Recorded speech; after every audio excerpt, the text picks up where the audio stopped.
찢어 낡은 옷에 붙이는 자가 없나니 만일 그렇게 하면 새 옷을 찢을 뿐이요 또 새 옷에서 찢은 조각이 낡은 것에 합하지 아니하리라. 새 포도주를 낡은 가죽 부대에 넣는 자가 없나니 만일 그렇게 하면 새 포도주가 부대를 펴뜨려 포도주가 쏟아지고 부대도 버리게 되리라. 새 포도주는 새 부대에 넣어야 할 것이니라. 묵은 포도주를 마시고 새 것을 원하는 자가 없나니 이는 묵은 것이 좋다 함이니라. 아멘. 네, 좀 많은 분량을 읽었는데 오늘 이 내용을 시간이 되는 데까지 다 하지 못할 수도 있어요. 그 맥락을 누가복음은 기록이 어떻게 됐다고 제가 첫째 누가복음 공부할 때 처음에 얘기했는데 누가복음은 성격이 어떤 성격이라 그랬어요. 그래서 다른 복음서와 달리 차례대로 순서대로 기록됐다 했죠. 그거를 이제 역사서의 성격을 갖고 있다 그랬어요. 신약에서는 역사서가 사도행전이 역사서예요. 신약에서는. 근데 누가복음은 복음서로 분류되긴 하지만은 성격이 역사서처럼 차례대로 기록이 됐어요. 다른 서신서들은 차례대로 기록된 것이 아니라 어떤 목적을 가지고 기록되었기 때문에 그 역사적 순서대로 기록되어 있지 않아요. 그건 제가 첫날 거기에 대해서 이제 이야기를 했는데 여러분들이 그걸 이제 기억하기를 바라고 누가복음은 순서대로 기록했다는 것을 여러분들이 이제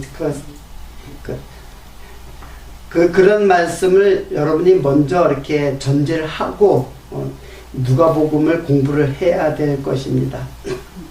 또 누가복음은 누가는 의사라고 그랬죠. 의사이고 그리고 지금도 의사는 굉장히 그 엘리트잖아요. 그 당시에도 의사 하면은 굉장히 엘리트에 속한 것 같아요. 그리고 헬라어를 잘 구사할 수 있었던 지신이란 말이에요. 그래서 그리고 또 다른 점은 누가복음의 또 다른 점은 다른 복음서의 기록자들은 제자였어요.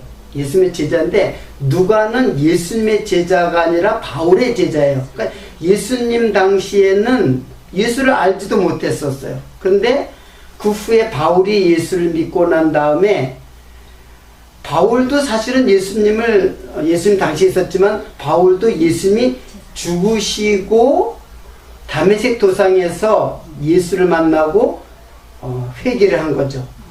그런 바울이 전도 여행을 할 때, 1차 전도 여행을 할 때 만났던 그 사람이 바로 누가예요. 그래서 바울의 말을 듣고 회개하고 개종을 하고 그리고 바울의 제자가 된 사람이 누가예요. 자, 좀 잊어버렸을 것 같아서 다시 상기하고 공부를 하겠습니다. 그러니까는 예수님의 행적의 순서대로 했다는 것은 그것도 나름대로의 그 맥락이 있는 거예요. 차례대로의 맥락이, 순서대로의 맥락이 있는데, 지난주에 뭐를 공부했나요? 조금 이쪽으로 더 내가 있을 자리 겁니다. 자, 지난주에 뭘 공부했냐면은, 시몬 베드로가 예수님에게 자신의 죄를 고백했어요. 주여 그랬죠. 주여.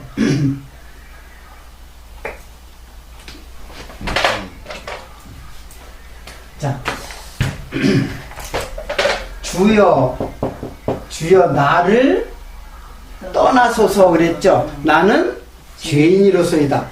뭐 예수님을 처음 봤는데 베드로가 고기를 잡다가 이제 고기를 이제 예수님 말씀대로 고기를 그물을 대니까 고기가 많이 잡혔어요. 그러니까는 그 베드로가 예수님을 본 것은 처음 보는 것인데 이제 제자들을 부르시는 거거든요.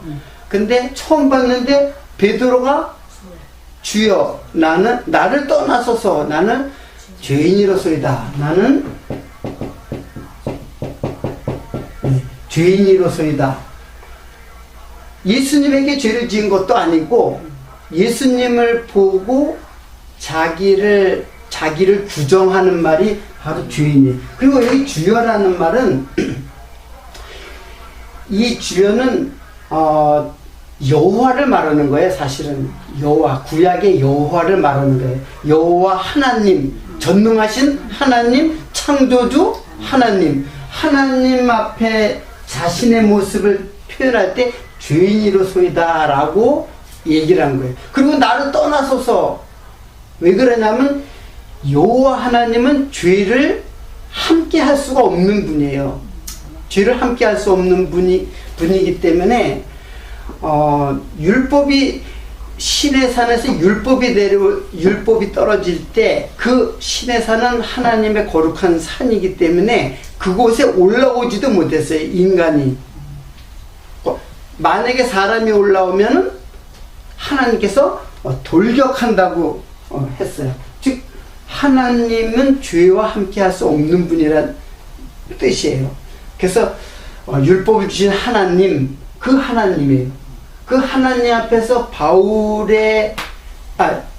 베드로의 자기 자신을 규정하는 말이 뭐냐면 죄인으로서이다 라는 말이에요. 이거는 그 전에 무슨 일이 있었냐면은 병을 고치는 일과 기억이 잘 안 나요? 네. 귀신을 내어 쫓는 일이 있었죠. 병을 고친 것과 귀신을 내어 쫓는 것은 예수님께서 단순하게 단지 그 병든 자를 갖다가 불쌍히 여기고 고쳐주는 것이 아니라 이것은 뭘 말하는 거예요? 이거는 다 뭐를 말하는 거예요? 다 죄인이라는 것을 표현한 말이에요.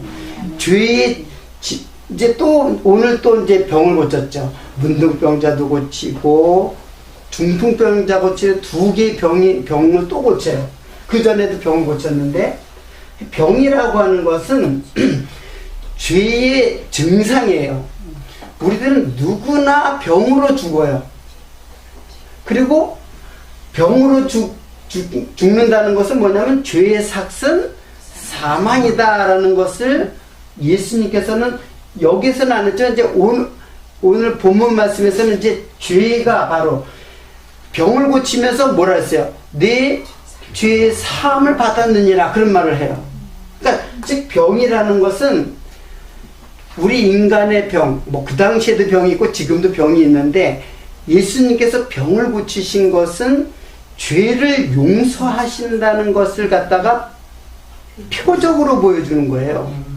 그래서 병을 고쳤으면 병을 고쳤다 그러지 왜 내 죄 사함을 받았느니라 라고 하는 거예요.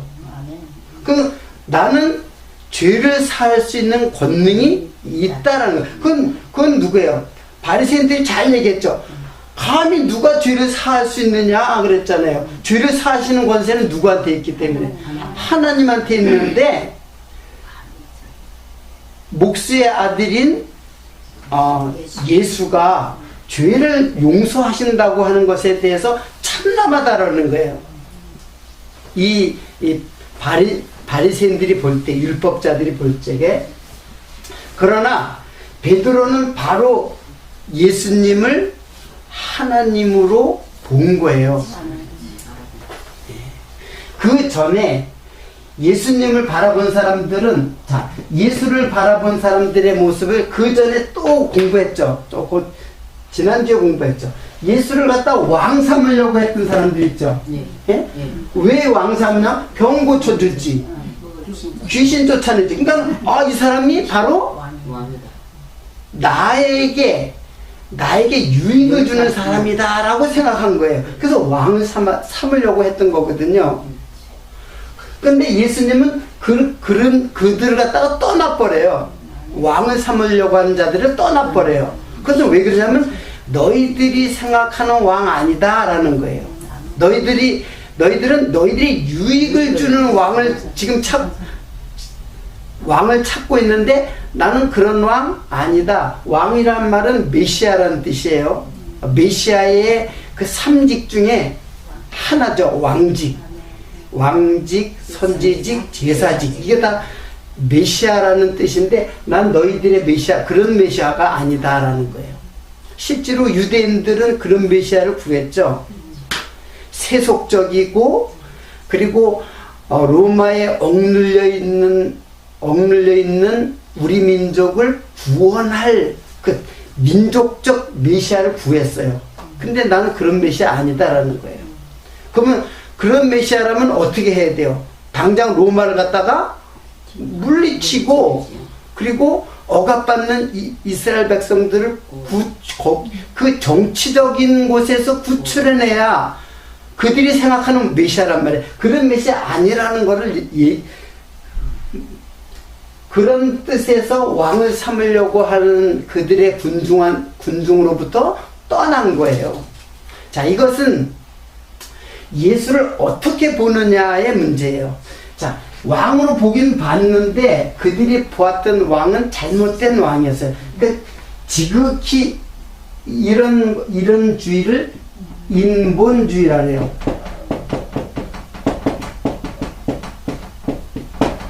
자, 이것은 하나님 중심이 아니라 인간 중심이에요. 인간 중심의 왕을 삼으려고 했지만은 사실은 그게 왕이 아니라 누가 왕이 된 거냐면 자기가 왕이 되고 왕을 갖다 나에게 유익하도록 하는 종으로 바꿔버리는 것이에요. 자, 이거는 지난주에도 강조했지만 매우 중요한 예수님을 어떻게 보느냐에 대한 우리 신앙의 문제예요. 예수님을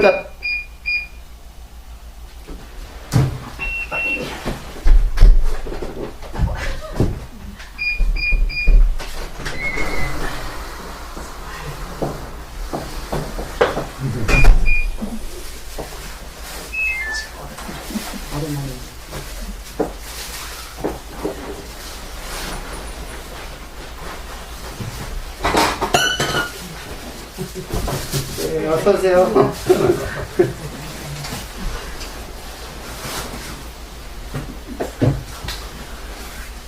자, 우리는 지금 누구를 믿고 있어요? 하나님을 믿고 예수님을 믿죠?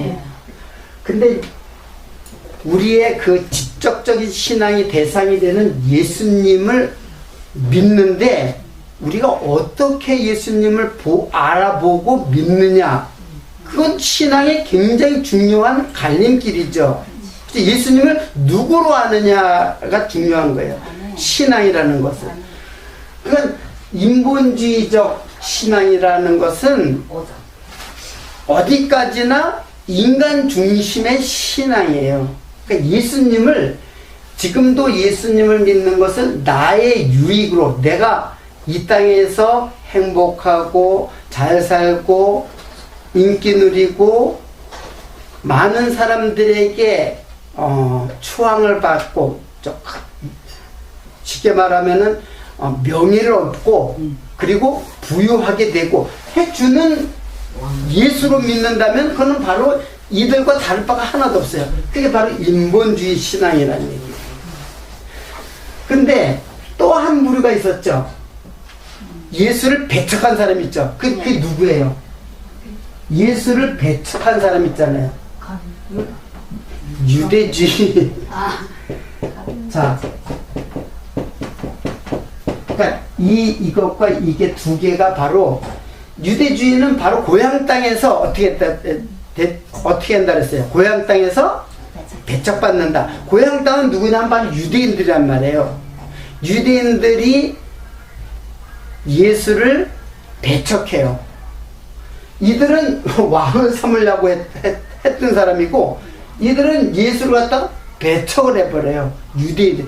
사실은 배척하든지 왕을 삼든지 둘 다 인본주의 신앙이고, 유대주의는 특히 율법주의예요. 자, 율법주의가 어떻게 예수님과 서로 대치되는가를 이제 앞으로 나타나야 돼. 이제 금식 문제를 통해서 나타나는데, 자, 맥락이 이렇게 지금 흘러간단 말이에요. 그래서 예수를 진짜 이것도 잘못된 거고 이것도 잘못된 거고. 그러면 진짜 예수를 갖다가 바로 본 사람은 누구예요? 예? 그렇죠. 시몬 베드로예요. 시몬 베드로는 예수님을 보고 바로 주여라고 했어요. 주여. 주라는 말은 그대로, 주라는 말은 말 그대로 하나님, 그리고 창조주, 그리고 나는 죄인이라는, 나는 그 앞에 피조물이라는 거예요. 이게 잘못된 것은, 여러분들이 잘못된 것은 잘못된 대로 하고, 가장 중요한 거는 바로 이거예요. 우리 신앙의 가장 근간을 이루는 거고, 우리 신앙의 기초예요. 하나님 앞에서 내 모습이 언제나 죄인으로 드러나는 것이 신앙의 가장 기초예요. 언제나 우리는 이 자리로 우리가 돌아가야 돼요. 죄인이라는 말은 조금 풀면은 나는 무능하다라는 뜻이에요. 그리고 무지하다. 그리고 나는 죄인이다. 이것이 총체적으로 있는 거예요. 그러니까 반대는 뭐예요? 자, 그러면 내가 무능을 고백한다는 것은, 무능을 고백한다는 건 주는 어떻다는 뜻이에요? 전능자라는 뜻이에요. 전능자. 그리고 전능하시고 전지하시고 모든 것을 아시고. 우리가 얼만큼 모르냐면은 나도 몰라요. 무슨 말인지 아세요? 이게 바로 흑암 속에, 어둠 속에 있는 우리들의 모습이에요. 나도 모른다니까요. 자기가 잘난 줄 알고 있단 말이에요. 자기가 선한 줄 알고 있어요. 더 나아가서. 죄인인 줄을 모르는 죄인의 모습이 바로 그래요. 이게 바로 어디에 있어야, 어떻게 돼야지만 이것을 깨닫게 되느냐, 이 죄인인 것을 깨닫게 되냐면 하나님 앞에 있을 때, 하나님 앞에 있을 때라야 자기의 자리가 설정이 되는 거예요. 이게 신앙의 가장 근본이에요. 그래서 베드로는 이런 사람들, 이런 데서 예수님이 베드로에게 나타나니까 바로 죄인을 고백하는 하나님의 자녀들이 예수를 그렇게 바라보는 거예요. 그러니까 많은 사람들은 다 여기에 빠져 있어요. 이건 명예를 찾는 사람들인 것 같아요. 율법을 왜 지키느냐? 자기 의의를 드러내려고 율법을 지키는 거예요. 하나님의 법을 하나님의 명령으로 받아들이면서 자기 의의를 드러낸 것으로 바꿔버렸어요. 다 자기 의의로. 그래서 바울은 뭐라 그랬냐면 자기 의의라고도 하고 율법에서 난 의의라고 그래요. 그걸 갖다가. 근데 그걸로는 의롭다함을 얻을 육체가 아무도 없다 그랬잖아요. 그래서 많은 사람들이 예수님을 잘못 오해하였지만은 누구만, 베드로가 예수님을 정확하게 하나님으로 바라본 거예요. 자, 베드로는 우리 신앙의 대표자예요. 12제자의 대표자죠. 12제자가 바로 신앙인들의, 하나님의 자녀들의 대표자예요. 그러니까 베드로가 정확하게 자기를 규정했는데, 내가 바로 하나님을 뵙는 거예요. 자, 그것을 구약에 이사야가 하나님을 배웠다 그랬죠. 지난주에 공부했죠. 지난주에 하나님을 뵙고 나서 화로다 나여 망하게 되었도다.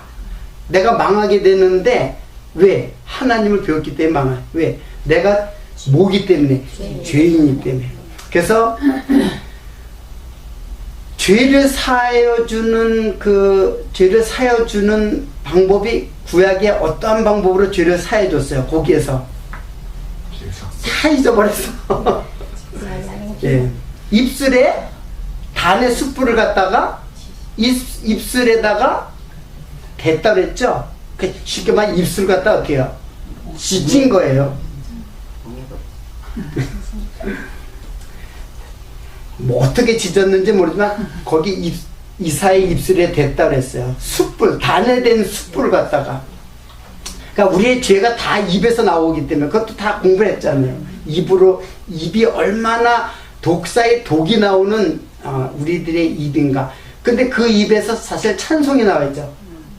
죄인이로소이다 라는 자만이 하나님을 찬송하게 돼요. 그러니까 우리는 예수를 믿는 거는 의롭고 깨끗하게 살려고 하나님이 창조하신 게 아니에요. 이게 창조주잖아요.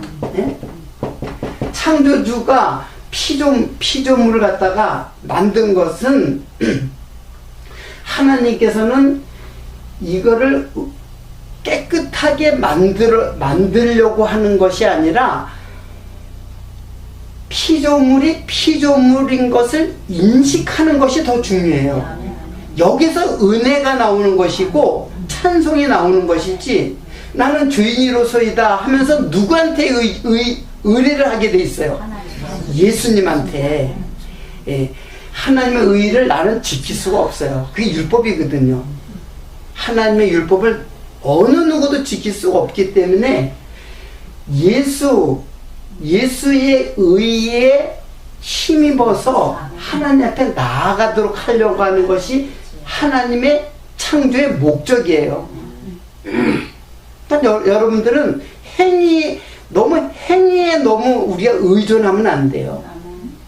행위에 의존하기 이전에 먼저 나의 모습을 하나님 앞에 고백하는 자세, 이것이 먼저 이루어져야지만 하나님이 죄를 용서해 주시고 그 죄를 용서해 주신 은혜의 찬송을 하나님께 돌리게 하는, 이것이 하나님의 목적이에요. 하나님 우리 주인 목적. 그러니까 그냥 착하게 살라고 그러면은 여러분 다 뭐가 되냐면 이게 돼요. 유대주의가 된다니까요.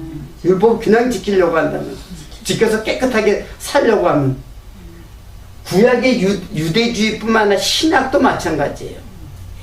우리가 다 지키겠나이다. 구약의 이스라엘 백성들이 율법 주니까 뭐라 했어요? 우리가 다 지키겠나이다. 지키긴 뭘 지켜? 하나도 못 지켰잖아요. 하나도 못 지켰으니까는 지키겠나이다 했는데 못 지키면 어떻게 된다고 얘기했잖아요. 죽는다. 못 지키면 죽는다. 그런데 그들이 살았던 것은 제사를 통해서 살았던 거예요. 규례를 통해서 율법의 그 계명과 율례를 못 지키는 그 이스라엘 백성들이 제사를 드려서, 즉 규례를 지켜서 계속 살게 됐단 말이에요. 이스라엘 백성들이 당연히 죽어야 되잖아요. 못 지키면은 말씀대로. 그럼 죽어야 되는데 규례로 살았다, 즉 제사로 살았다는 것은 바로 영원한 제사인 영원한 제물이 되신 예수 그리스도, 십자가에서 돌아가신 그 의, 그것으로 우리는 살 수밖에 없다. 그러니까 예수만을 우리가 의지하는 신앙으로, 그래서 그 예수를 베드로는 정확하게 봤다는 거예요. 그러니까 그는 누구예요? 하나님의 자녀이죠.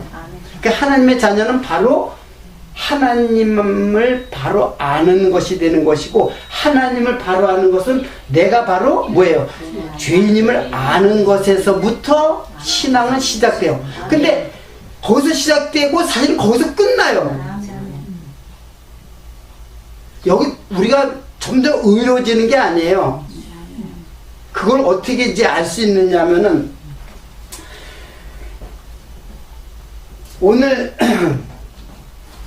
이제 5장 12절에 보면은 문둥병을 고치는 게 나오죠. 자, 문둥병을 고치는데 이렇게 문둥병이라는 거는 죄의 병이라는 건 뭐래요? 죄의 결과라고 그랬죠. 네, 죄의 결과이고 죄의 증상이라고 그랬죠. 우리가 다 죄인이란 얘기예요.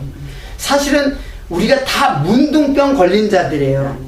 그리고 귀신이 들렸던 자들이에요. 근데 그 병을 누가 낫게 해요? 예수님께서 낫게. 지금 그 문둥병을 낫게 하는 것은 예수님께서 죄를 용서하신다는 것에 대한 모형을 지금 보여주는 거예요. 단순히 병을 고치는 게 아니에요. 자, 구약에서 문둥병을 고치면은, 문둥병이 들면은 누구한테 가요? 제사장한테 가죠? 제사장한테 뭘 받아야 되냐면 진단을 받아야 돼요. 진단을 받아서 그 병이 깊으면은 그 독립시켜놔야 돼요. 별거를 시켜놔야 돼요. 같이, 왜? 문둥병은 이제 전염이 되니까는. 그리고 문둥병이 낫게 되면 또 제사장한테 가가지고 어떻게 해요? 보여가지고 나으면은 그 낫다고 하는 진단을 받아야 돼요. 자, 제사장은 누굴까요? 아까 그 예수님의 3직 중에 왕이 되시고 그리고 제사장이 된다 그랬잖아요. 자, 제사장이고 그리고 선지자다. 그러니까 예수님께서 그 구약의 왕들, 제사장, 선지자들은 다 예수님의 모형적 인물들이에요. 상징적 인물이에요. 그래서 예수님은 참 왕이 되시고 참 제사장이 되시고 참 선지자가 돼요. 이들은 다 모형들이에요, 구약에. 그러니까 제사장한테 보였다는 것은 그 죄를 갖다가 판정하는, 진단하는 것을 누구한테 보였다는 거예요? 예수 그리스도. 예. 죄인과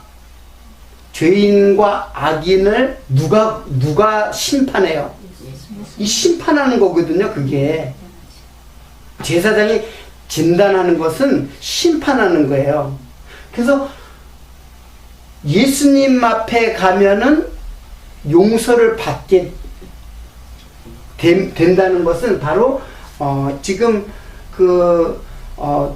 문둥병자가 그 제사장, 그래서 그게 아직까지 예수님의 그 완성, 즉 메시아직의 완성이 아닌, 예수님이 완성은, 제사직의 완성은 십자가에 죽으셔야만 끝나는 거예요. 그러니까 아직까지 뭐래요? 구약에 속해 있는 거죠. 예수님께서도. 무슨 말씀인지 아시겠어요? 예수님이 십자가에 돌아가시기 전까지는 구약이에요. 십자가에 돌아가심으로 구약이 완전히 완성이 되는 거죠. 성취가 되는 거죠. 그러니까는 예수님도 그 율법을 어떻게 돼요? 지켜야 되잖아요. 그래서 제사장한테 가서 보이라 하는 거예요.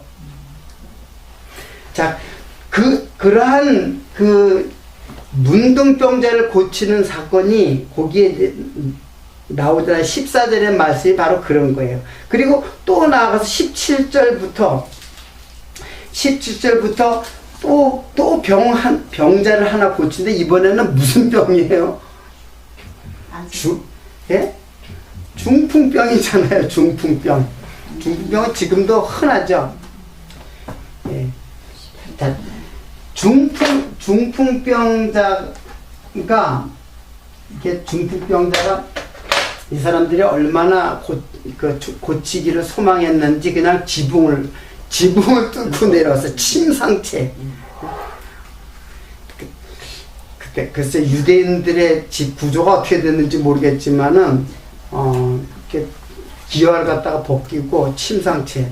그러니까 예수님이 있는 곳에 많은 무리가 있어가지고 침상체 예수님께로 갈 수가 없어가지고 아예 지붕에서 내려오는 거예요.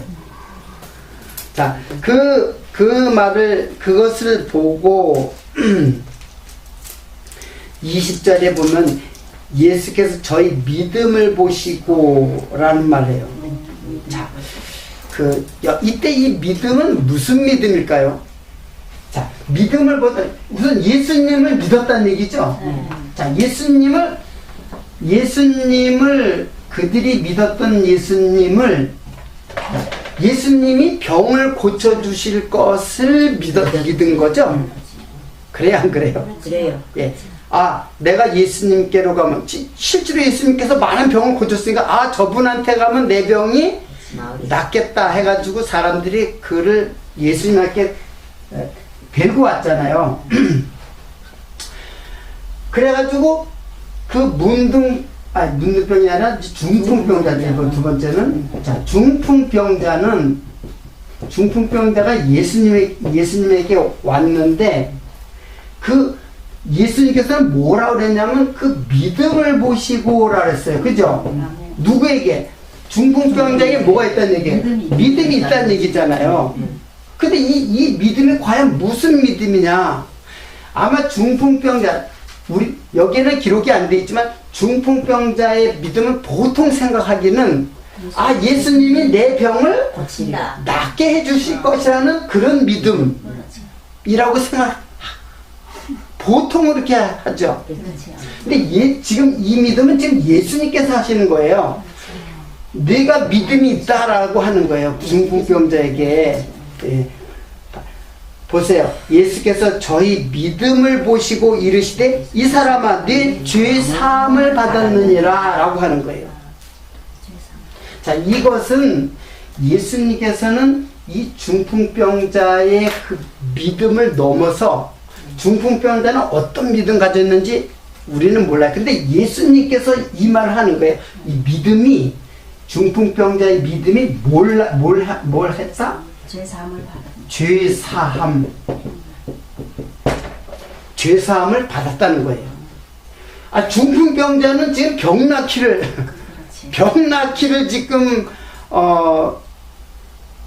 낫기를 원해가지고 예수님한테 그 침상을 갖다 들고 천장을 갖다 뚫어가지고 기와장을 벗겨가지고 예수님한테 와서 이 병 낫기를 구했는데 예수님은 뭐라고 그러냐면 너에게 그 믿음을 받다 그러고 죄사함을 얻었다고 하는 거예요. 자, 지금 이 말은 무엇을 이제 확증하는 말이에요. 전에는 이런 내용이 없었어요. 전에는 그냥 병만 고쳤어요. 그죠? 무조건 병만 고쳤잖아요. 예수님은 처음 그 사역을 공생이 시작하면서부터 병을 고치기 시작했어요. 병과 귀신, 특히 귀신도 마찬가지예요. 이거 병든 거나 귀신도 다 뭐라 했어요? 다 죄와 관계 있다 했죠? 죄라는 거는 귀신에게 죄의 종이 되었다는 얘기를 지난주에 설명했잖아요. 그러니까 다 귀신 내어 쫓고 병 고쳐준단 말이에요. 근데 그 병을 고쳐주는 그 실체를 지금 예수님은 정확하게 말씀한, 내가 병 고치는 게 아니다. 뭐예요? 병은 죄의 증상인데 그 죄를 용서해 주시는 능력을 갖고 있는 메시아다라는 것을 증거하는 거예요. 근데 지금도 수많은 사람들이 병 낫기를 구해. 병 낫기를 구하는 그거는 예수님을 바로 정확하게 본 게 아니라 뭘 본 거예요? 예? 싫어하는 사람. 그게 뭐예요? 그렇죠. 예수님을 쫓아가는 것이 나에게 병 고치는 유익을 위해서 예수를 쫓고 예수를 왕 삼으려고 했던 거예요. 예수님이 나한테서 떠나가지 못하게 만류했다 그랬잖아요. 더군다나 오병이어의 기적을 베푼 다음에는 예수님을 왕을 막 삼으려요. 오병이어의 기적을 베푸니까. 그러니까 오히려 예수님은 한적한 곳으로 떠나버려요. 왜? 그들이 생각하는 그들의 왕이 아니기 때문에. 그러니까 병을 고친다고 하는 것에 대해서 지금 예수님은 이 중풍병자를 고침으로 말미암아서 나는 병을 고치는 것을 통해서 나는 죄를 사하는 권세가 있다는 것을 알게 하려고. 죄를 사하는 권세는 누구에게만 있어요? 하나님에게만 있는 거거든요. 자, 그럼 예수님은 누구란 얘기예요? 하나님이에요. 지금 주여라고 했을 때 벌써 이미 하나님이라는 것을 깨달은 거예요. 그러나 여러분들, 우리가 다 예수님을 다 믿어요. 그러나 우리의 믿음은 언제나 확실하지는 않죠. 그렇죠? 예? 확실하고 하나님을 대한 그 믿음이 확고하다면은 또다시 범죄하고 그러지 않을 거 아니에요. 그러나 우리의 믿음은 죄를 용서를 받은 믿음이에요. 예수를 믿는다는 것은 바로 죄 용서를 받는 것이고 바로 천국 백성이라는 것을 확증하는 거예요. 그럼에도 불구하고 우리에게 죄가 있다는 것이지, 죄를 지으면 또다시, 죄는 똑같잖아요. 죄를 똑같은데 또다시 죄를 지으면 또다시 예수님으로부터 떨어진 자가 되는 게 아니라 이미 그 믿음을 가지고 죄사함을 얻는 하나님의 백성이 되었어요. 그런데도 다시 또 죄를 짓는다는 얘기예요. 그래서 어디에서 나타나냐면 다윗이, 여러분 잘 아는 다윗이 유명한 범죄가 있죠. 다윗의 유명한 범죄 뭐겠어요? 그렇죠. 밧세바 사건이잖아요. 자, 그래서 밧세바 사건이 그 시편 여기에 한번 찾아보세요. 자, 이 죄가 어떻게 분류되는가?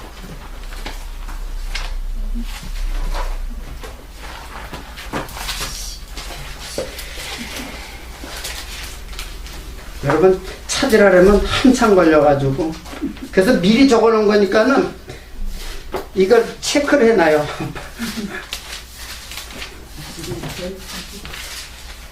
시간을 절약하기 위해서. 자, 시편 51편은 아주 유명한 밧세바가, 다윗이 밧세바 범죄한 다음에 아주 심각한 죄에 죄를 하나님께 기도하는 거예요. 자, 다 찾아보셨어요? 네. 하나님이여, 주의 인자를 쫓아 나를 긍휼히 여기시며 주의 많은 자비를 쫓아 내 죄가를 도말하소서. 나의 죄악을 말갛게 씻기시며 나의 죄를 깨끗이 제하소서. 대전하는 내 죄가를 하니 내 죄가 항상 내 앞에 있나이다.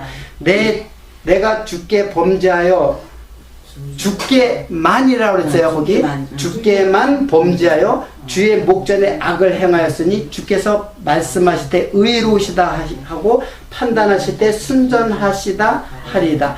내가 죄악 중에 출생하였으며, 자, 지금부터요. 내가 죄악 중에 출생하였으며 모친이 죄 중에 나를 잉태하였나이다. 중심의 진실함을 주께서 원하시오니 내 속의 지혜를 알게 하시리이다. 웃음초로 나를 정결케 하소서. 내가 정하리라. 나를 시기소서. 내가 눈보다 희리다. 자, 7절까지 보았는데, 지금 다윗이, 여러분이 지금 예수를 믿고 나서도 죄를 짓는다 그랬죠? 네. 나도 죄를 져요. 예수를 믿고 있는데 또 죄가 온단 말이에요. 바울은 그것을 갖다가 또 여기 바울 로마서 오라 나는 공고한 자로 내가 선을 행하기를 원하는데 악이 나를 사로잡아 오는 것을 보는도다. 그러니까 하나님은 그 죄를 갖다 이기게 하는 게 아니라 그 죄에 져서 심각한 자기 절규를 만들어내고 있어요. 바울이, 이거는 바울이 처음 예수 믿고 한 것이 아니라 바울이 이미 많은 신앙을 갖추고 있는 상태에서 이런 오라 공부한 자로다라고 표현하고 있어요. 자, 그러면 다윗의 죄를 한번 보세요. 다윗이 죄를 이제 지었어요. 이 죄는 무슨 죄예요? 예? 가문제. 바세바 죄죠. 그냥 간단하게 바세바를 간음죄와 또 우리아를 죽인 살인죄, 뭐 직접 자기가 죽이진 않았지만은 살인죄 그리고 간음죄, 이것을 범죄라고 해요. 범죄. 그렇죠. 죄를 범했단 말이에요. 그것 때문에 하나님한테 기도를 하는데 5절에 보면은 4절에 보면은 내가 주께만 범죄하여 주의 목전에서 악을 행하였으니 주께서 말씀하실 때 의로시다고 판단하실 때 순전하시다 하리이다. 내가 죄악 중에 출생하였습니다. 지금 다윗은 죄를 갖다가 어떻게 지금 이해하고 있느냐 하면은 범죄를 해가지고 이 밧세바로 인해서 범죄한 것 때문에 사실은 그 전부터 침상에 눈물을 흘리고 자기 뼈가 막 진토가 될 정도로 아주 고뇌를 하면서 회개를 했어요. 그런데 나중에 깨닫고 보니까는 이 범죄는 어디로부터 오는 거냐 하면은 다윗이 태어날 때부터 본질적으로 죄의 뭐예요? 죄의 본질.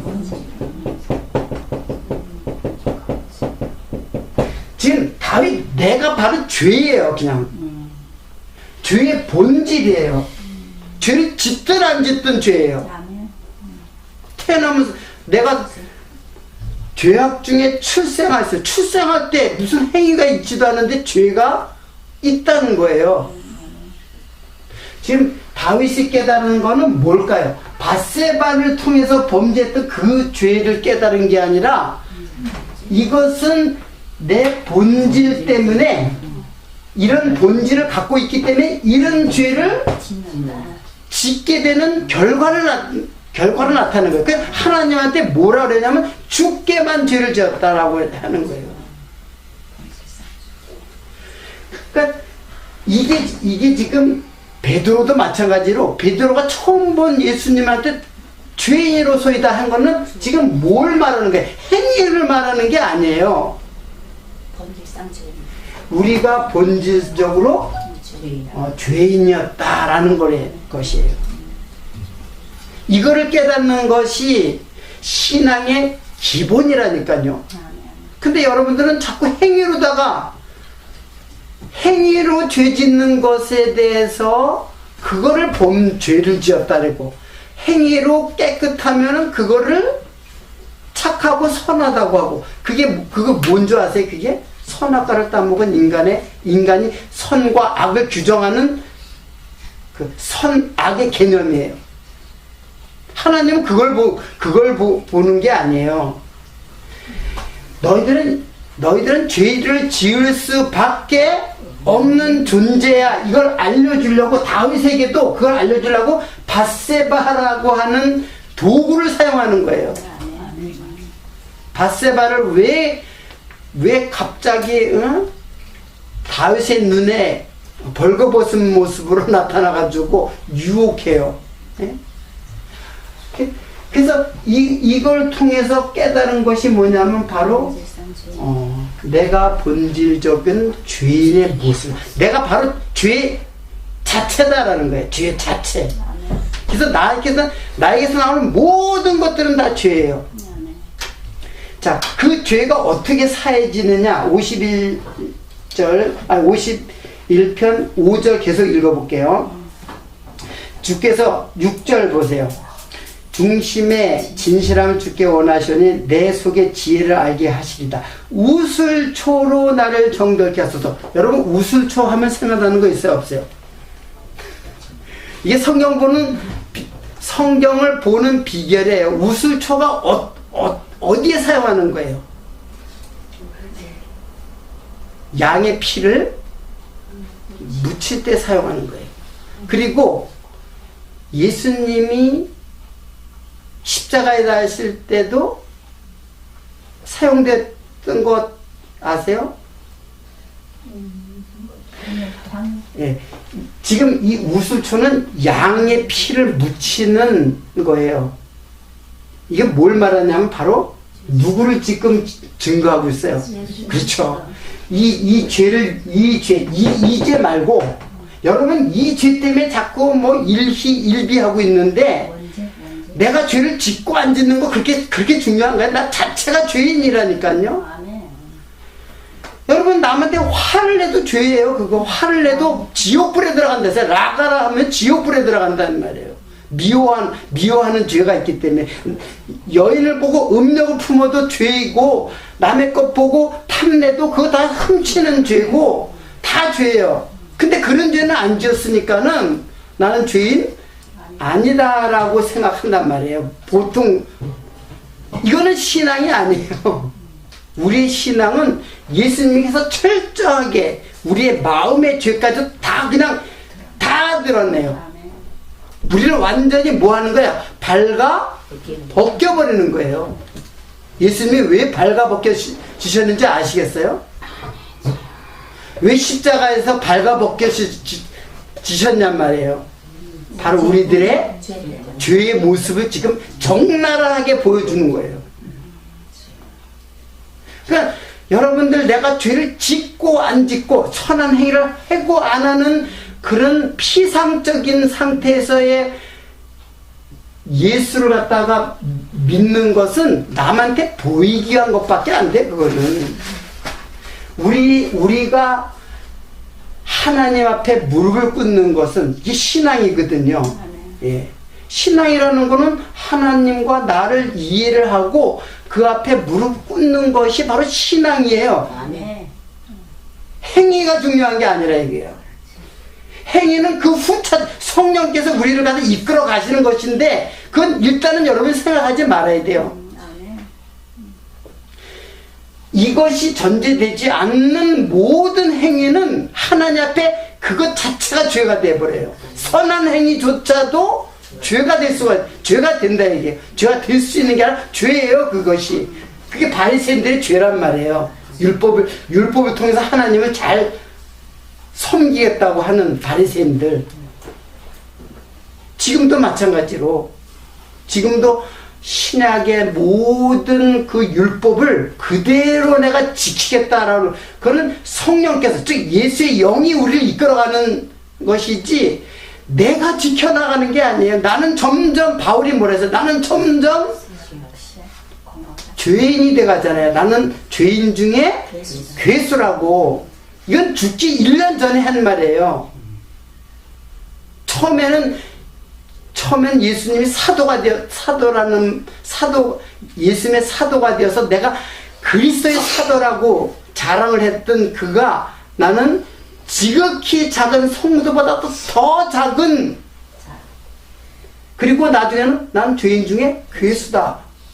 그러니까 여러분이 점점 착해져 가고 거룩해져 가고 좀 더 깨끗해져 간다는 것은 어쪽으로 가는 거예요? 예수님에게로 가는 게 아니라 유대 쪽으로 가는 거예요. 유대인 쪽으로 가는 거예요. 나는 점점 죄인 돼가요. 점점 죄가 나한테 깊어져 가요. 왜? 이걸 보았기 때문에 그런 거예요. 내가 실제로 죄를 더 많이 짓는 것이 아니라 이걸 점점 깊이 자각하게 돼요. 점점 깊이 자각하니까는 점점 어떻게 돼? 이걸 깊이 자각하니까는 점점 죄인이 돼. 근데 객관적인 그의 모습은 점점 어쪽을 향해 가요? 하나님을 향해 가요. 이 역설, 이거를 잘 이해를 해야 돼요.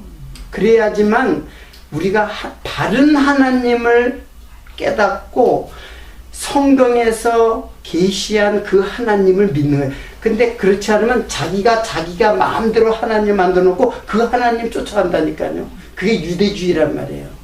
유대주의자들이 하나님을 안 믿은 게 아니에요. 그들이 여호와를 안 믿은 게 아니에요. 다 하나님 믿었어요. 근데 그것이 결국 예수를 통과하지 않으니까는 다 그것이 뭐예요? 죄지.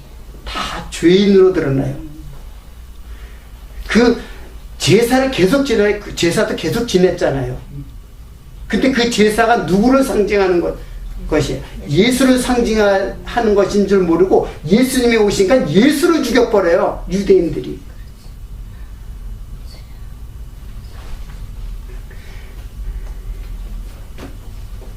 그래서 이 시편 51편은 여러분들이 참 그 다윗이 범죄를 했던 이 범죄 속에서 진짜지 이걸 원죄라고 그러죠. 우리 이제 신학적으로 원죄 원래 죄 원죄라고 그러잖아요. 다윗의 범죄는 뭘 깨닫게 하는 왜? 원죄를 깨닫게 하는 도구로서 활용이 되는 거야. 하나님께서 우리에게 예수 믿고 나서 죄를 짓는다 그랬지 아까. 그것이 바로 이거 깨달으라고 지금 우리에게 허락하는 거예요. 오히려 깨끗하게 살아가지고 이걸 깨닫지 못하니까는 예수를 만나지 못하는 거예요. 이거를 알아야 누구한테 가요? 이 죄를 용서해 준 내 죄의 사함을 받았느니라 하는 예수님의 그 용서하시는 예수님에게 가게 된단 말이에요. 몽학선생처럼. 율법은 죄를 어떻게 해요? 이거 자꾸 드러내요. 다 율법은 자꾸 죄를 드러내요. 그래서 율법의 조항들이 많은 거예요. 죄가 딱 하나인데 선악과를 먹은 죄, 딱 하나님께 불순종, 이게 죄예요. 근데 율법에 죄가 많잖아요. 예? 조항이 많잖아요.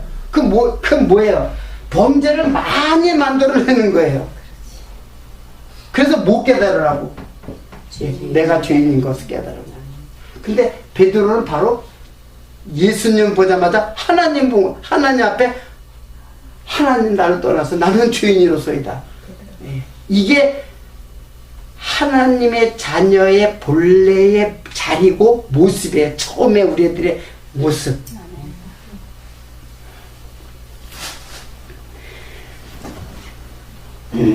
다시 저기 누가복음으로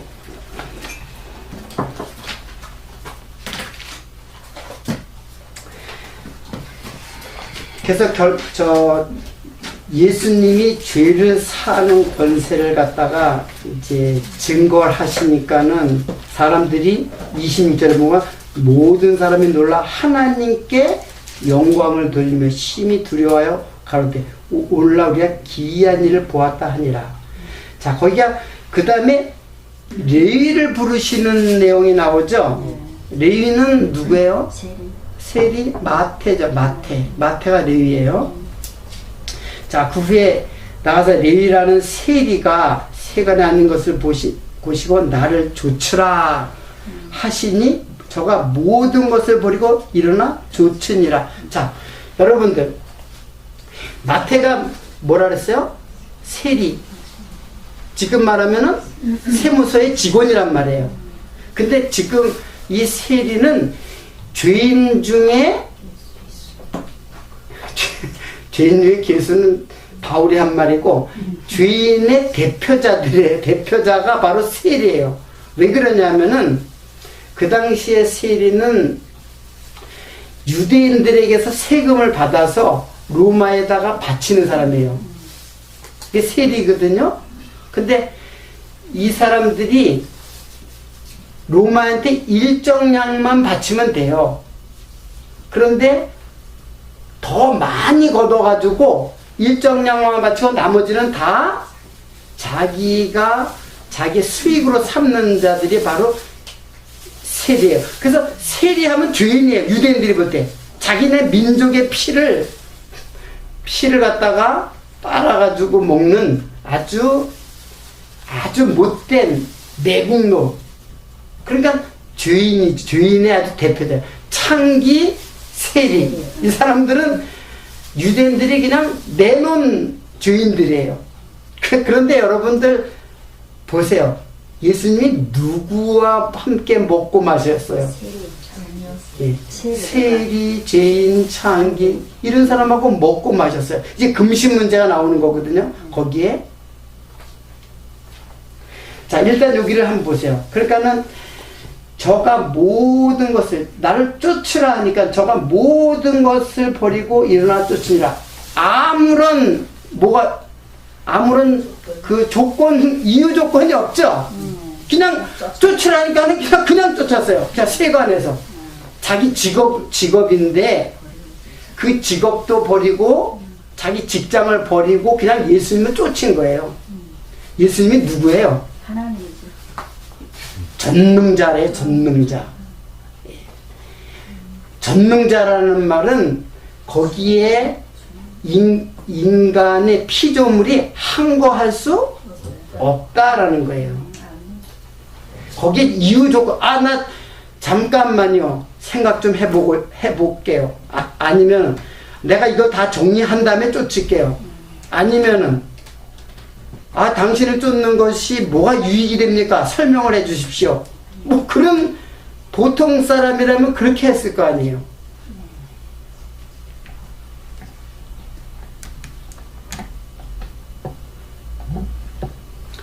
그런데 그런 거 없잖아요. 그렇죠? 그냥 쫓았어요.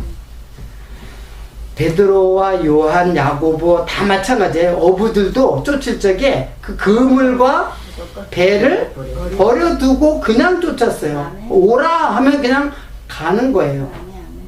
여러분들도 예수님께서 오라 하니까 그냥 간 거예요. 난 생각 많이 했는데요. 하나님께서 오라고 했는데 하나님이 나를 끌지 않으면 절대로 예수님에게 끌려올 사람이 없어요. 인간은 자기 스스로 갈 수 있는 사람은 아무도 없어요.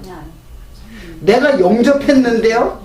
영접하는 자, 그 이름 믿는 자에게는 하나님의 자녀가 되는 권세를 주셨으니 했잖아요. 그럼 영접한다. 그럼 예수님을 내 마음속에 영접한다라고 하잖아요. 엄밀히 말하면은 예수님이 나를 영접한 거예요.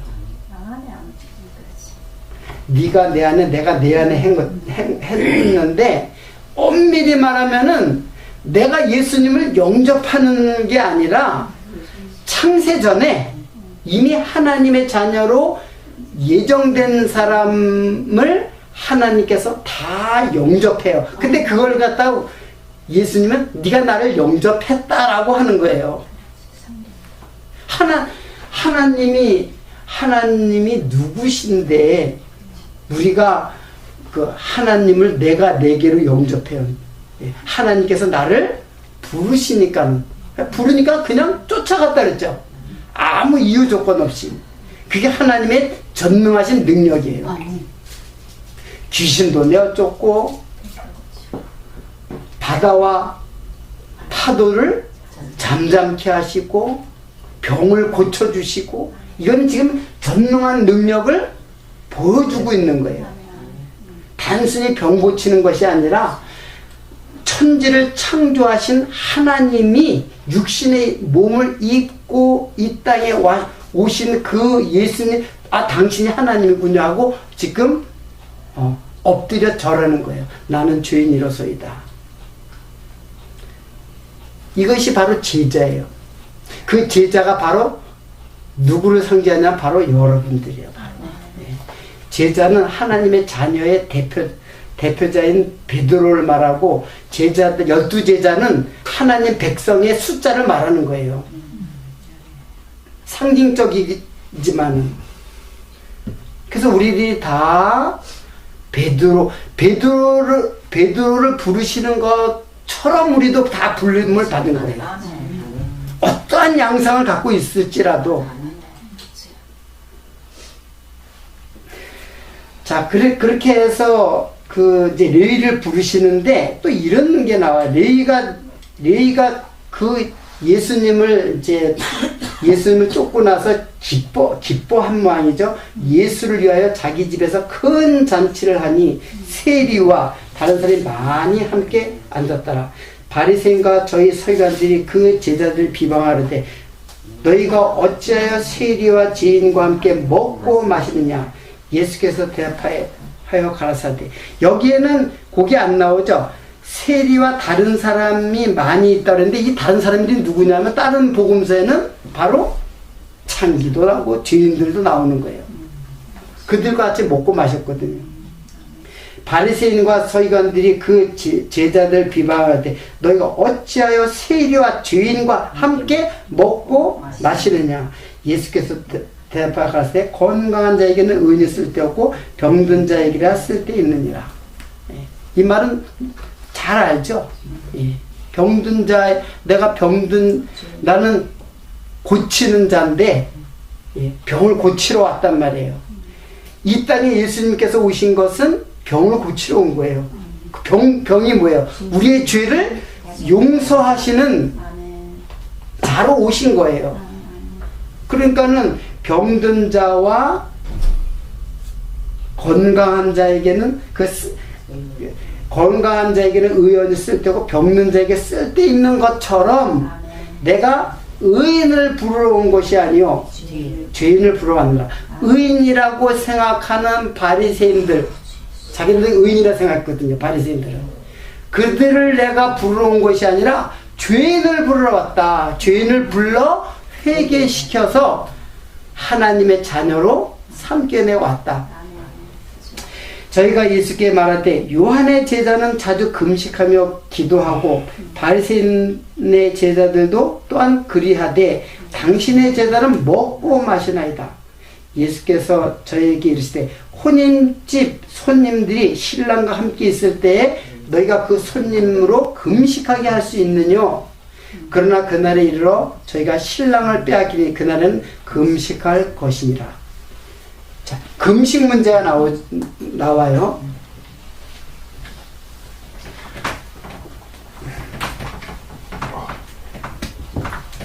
자, 금식이라는 게 뭐예요? 금식.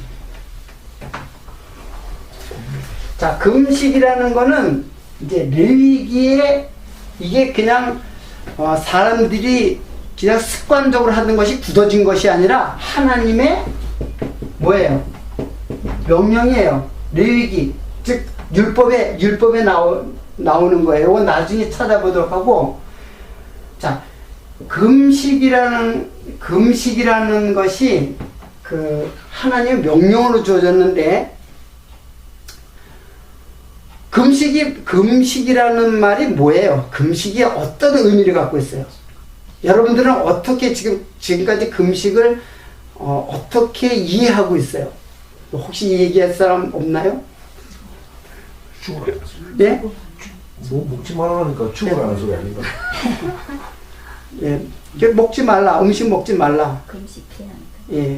예. 금식을 어떻다고요? 얘기해 보세요. 이야기를 전개시키기 위해서 내가 어떤 모티브를 내가 지금 삼으려고 하는 거예요. 지금 우리 집사님이 죽으라는 얘기다. 굉장히 일리가 있는 얘기예요. 죄를 아는. 예? 죄를 깨닫게 하는. 죄를 깨닫는 거. 어떻든 우리 결박을 풀어준다 했어요. 금식은. 어떻든 금식은 지금 현대 기독교에 아주 굉장히 왜곡된 형태로 다 횡행하고 있는 게 금식이에요. 후딱하면 금식. 내가 어떤 걸 이루기 위해서 하나님께 금식 기도해가지고 하나님께 금식 기도를 한다든가 또는 목회자의 처음 목회를 하기 전에 40일 금식 기도하고 목회를 시작한다든가 예를 들면은 그래서 똑같아요. 이게 더 어디예요? 인본주의죠. 예, 하나님을 이런 자기에게 자기의 뜻과 자기의 소망을 이루어주게 하기 위해서 도구로 금식을 사용한단 말이에요.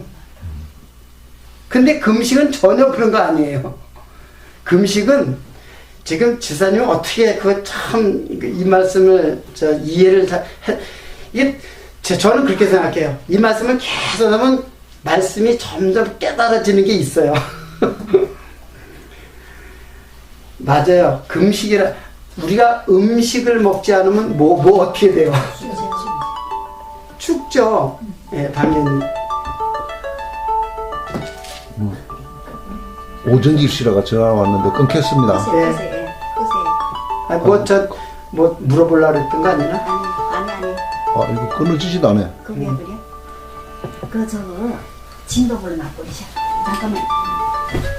진동을 하면 계속 울려. 그래? 끊었어. 에이, 그런 바람에 꺼졌네. 좀 쉬었다 하면. 예, 좀 쉬었. 근데 시간이. 전화 받으세요. 여보세요. 여보세요? 좀 쉬었다 나 교회 왔어. 예, 좀 쉬었다 해.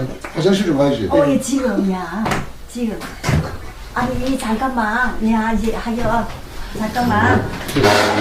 같이 가자고. 갑자기 화면이 꺼져서 깜짝 놀라겠어.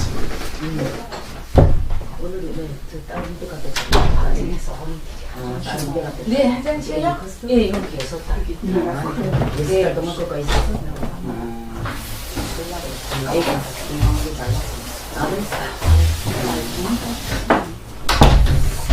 근데 나들이들만 금방 하게 잘 크면 되지. 아니, 애기 낳았으니까. 공을 따르면서. 어제 집사님 딸하고 비슷하게 결혼했는데, 저긴 소식도 없고.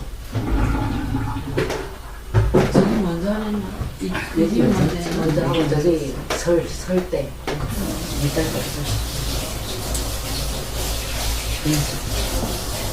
죽음을 상징하는 금식이 예수님이 떠나간다는 건 아니게 신랑님 빼앗길 때가 온다. 그때는 금식하라 그랬잖아요. 신랑을 빼앗길 날에 금식하라 그랬잖아요. 평상시 금식하는 거는 아니라. 아무래도 빼앗기는 그 고통이니까 그렇지. 내 주님이 내 안에 없으면 내가 고통 신랑이 빼앗기는 거.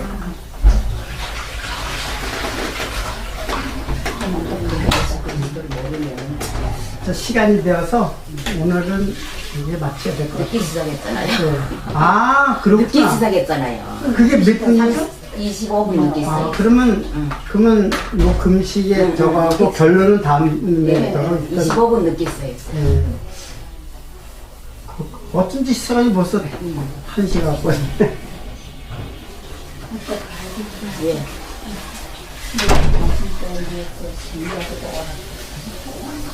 어디 가시고? 아니 이게 아 진짜? 배터리가 예. 요걸 쓰면 배터리가 빨리 달아. 그래가지고 방에 가서 전화가 왔어요? 예. 그래서 정말 많이.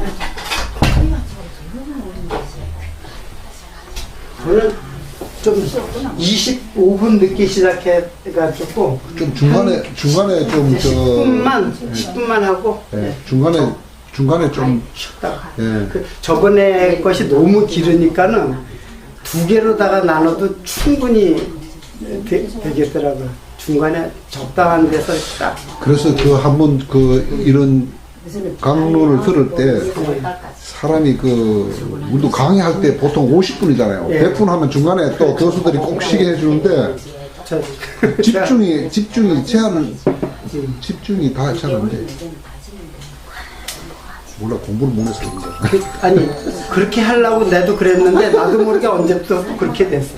저쪽에서 깜짝 놀랐겠네. 갑자기 왜 하다가 그만두냐고.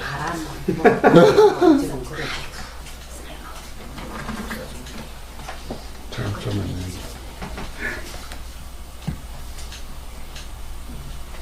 잘 들리는가 모르겠다. 저기 좀 늦게 시작했기 때문에 우선 금식이 뭐라는 것만 알고 그것의 전개와 결론은 다음 주에 하도록 하고, 금식은 한마디로 금식을 한다는 거는 우리가 먹지 않으면 어떻게 돼요? 죽죠. 그리고 우리는 뭘 먹고 사냐면은 다 땅에서 나는 걸 먹고 살아요. 양식이 창세기 공부할 때 배웠지만은 양식이 두 가지가 있잖아요. 그렇죠?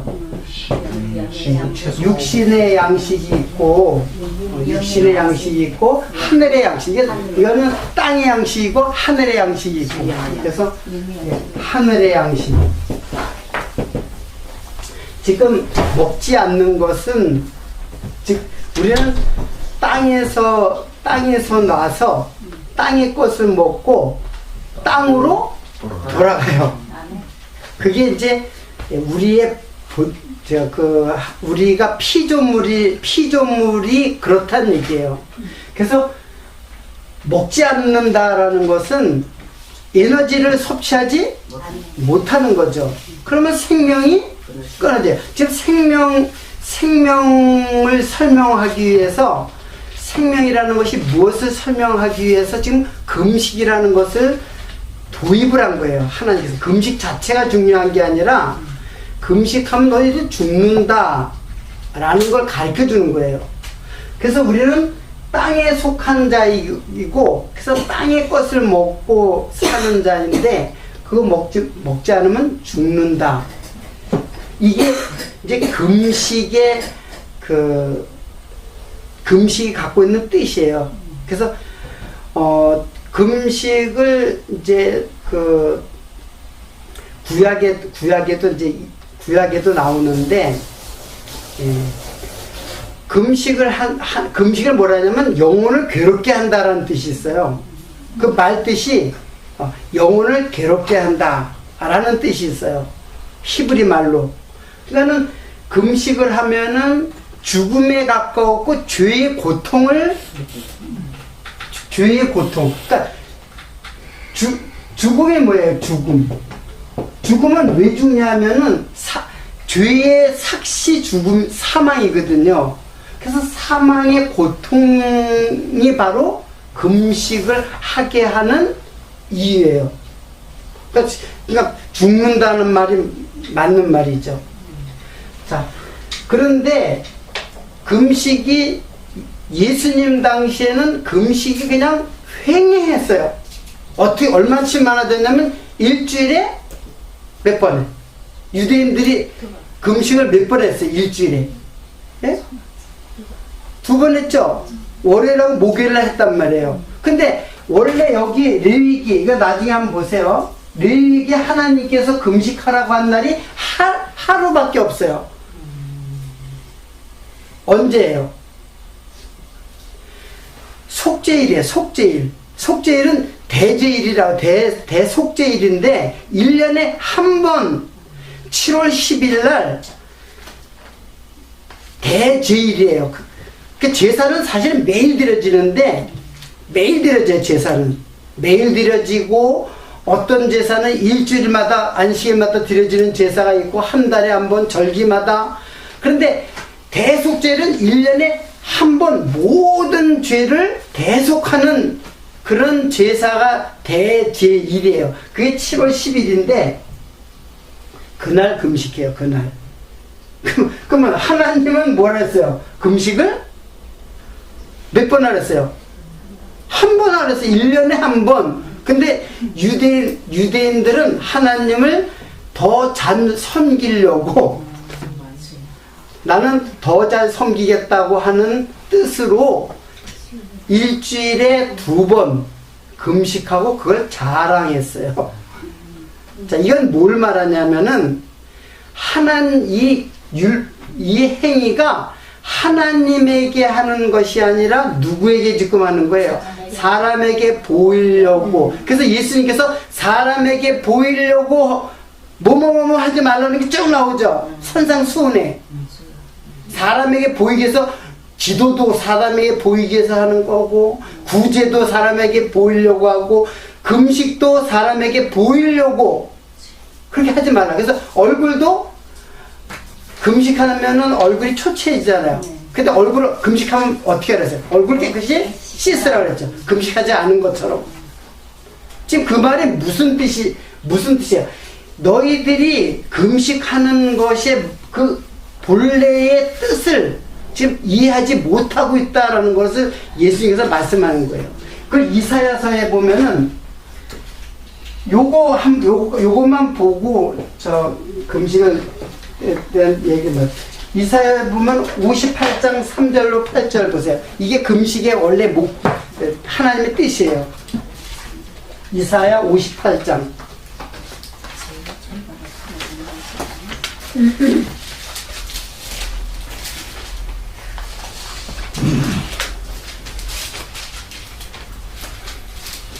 아가서 다음에 이사야.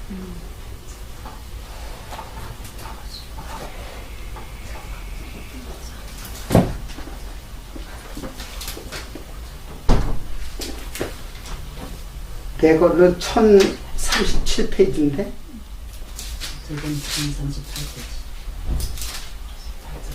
네. 예, 3절 보겠습니다. 58장 3절. 자, 그 전에 그거 쭉 다 읽었어요. 이르기를 우리가 금식하되 주께서 보지 아니하시면 어찌이오며 우리가 마음을 괴롭게 하며 주께서 알아주지 아니하시면 어찌입니까 하느니라. 보라, 너희가 금식한 날에 오락을 찾아 얻으며 온갖 일을 시키는도다. 보라, 너희가 금식하면서 다투고 싸우며 악한 주먹으로 치는도다. 너희의 오늘 금식하는 것은 너희 목소리로 상달하려 하는 것이 아니라 이것이 어찌 나의 기뻐하는 금식이 되겠으며 이것이 어찌 사람을 그 마음을 괴롭게 하는 날이 되겠느냐. 그 머리를 갈대같이 숙이고 굵은 배와 재를 펴는 것을 어찌 금식이라 하겠으며 여호와께 연락될 날이라 하겠느냐. 나의 기뻐하는 금식은 흉악의 결박을 풀어주며 멍에의 줄을 끌어주며 압제당한 자를 자유케 하며 모든 멍에를 꺾는 것이 아니겠느냐. 예, 일단 거기까지만 보겠습니다.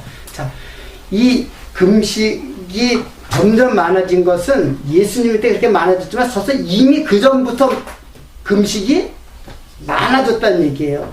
그런데 서로 다투고 싸운다예요. 금식을 가지고. 다투고 싸운다는 건 뭘 말하냐면 다투고 막 싸우는 것이 아니라 다투고 싸우는 건 내가 더 하나님 앞에 의롭다라는 것을 서로 경쟁하는 거예요.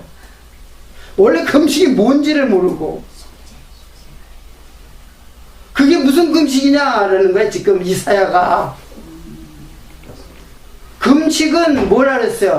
나의 기뻐하는 금식은 흉악의 결박을 풀어주며 라고 그랬죠. 흉한 결박을 풀어주는 분이 누구예요? 예수님이죠. 예수님이 십자가에 돌아가신 것이 뭐예요? 흉한 결박을 풀어주는 것이죠. 그때 금식하라 그랬잖아요. 아까 집사님 말씀하셨죠. 예? 신랑을 빼앗길 날이 이르니 그때는 금식할 것이니라. 그러니까 금식이라는 것은 다음 주에 좀 더 결론적으로 말해요. 금식은 예수님이 금식하셨어요. 예수님이 줄여 죽으시는 거예요. 우리가 죽어야 돼요. 왜? 우리가 육으로 태어나가지고 줄여 죽을 수밖에. 결국 죽잖아요. 예? 나중에 죽을 때 못 먹고 죽는 거예요. 예? 병들어 죽고 못 먹어 죽고 병들었기 때문에 못 먹어 죽는 거예요. 그것을 예수님께서 대신 가져가시는 거예요. 우리가 금식하고 그래서 광야에서도 굶주리지 않고 그 40년을 지나간 거예요. 금식 문제는 조금 요 정도로다가 여러분들이 생각하고 다음 주에 금식에 대한 시간이 많이 지났기 때문에 오늘 여기서 마치도록 하겠습니다. 기도하겠습니다.